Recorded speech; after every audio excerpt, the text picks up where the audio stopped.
Marié, sans enfant, Wissam laisse derrière lui des parents, 3 frères et sœurs et des amis en deuil. Son père est encore sous le choc. Je ne dis rien pour la police. Peut-être la police il est tort, peut-être mon fils il est tort, mais je ne veux pas que mon fils il fait comme ça, comme un chien. Tuer comme un chien. S'il fait quelque chose, il met derrière le barreau, juger. Mais il ne peut pas faire comme ça, tuer avec les chaussures. Hein? Ça c'est normal, c'est le droit de l'homme. Choqué par les discours des médias, dans lesquels Wissam a été décrit comme très alcoolisé et sous l'emprise de cocaïne au moment des faits, ses amis du quartier où il résidait sont révoltés. Pour eux, Wissam était un garçon sans histoire, toujours prêt à aider les autres. C'était un garçon tranquille, sans histoire, agréable, apprécié de tous. Voilà, il était aimé par tout le monde, il était serviable. Et on ne comprend pas ce qui s'est passé.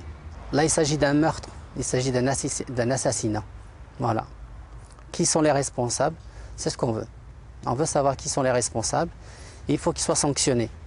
Pour Chérif et d'autres amis de Wissam, beaucoup de zones d'ombre planent au-dessus de l'arrestation du jeune homme. Malik, son ami, se souvient de cette soirée du 31 décembre.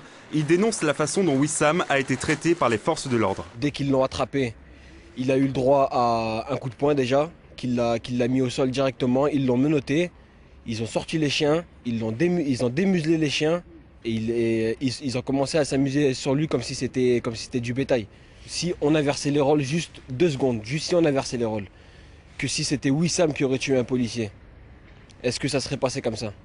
Est-ce que tout de suite ils auraient mis Wissam en congé ou est-ce qu'ils l'auraient mis en mandat de dépôt? C'est la seule question moi que j'ai envie qu'on me réponde sincèrement. Ancien routier, Wissam suivait depuis le 21 septembre une formation de magasinier à l'AFPA de Beaumont. Son formateur a gardé un bon souvenir de lui.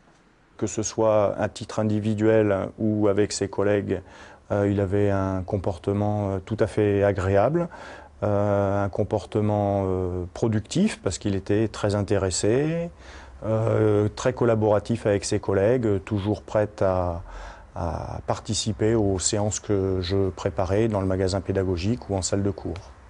Aujourd'hui, la famille et les amis de Wissam El Yamni ne souhaitent que 2 choses, connaître la vérité concernant la mort de leurs proches et que justice soit faite.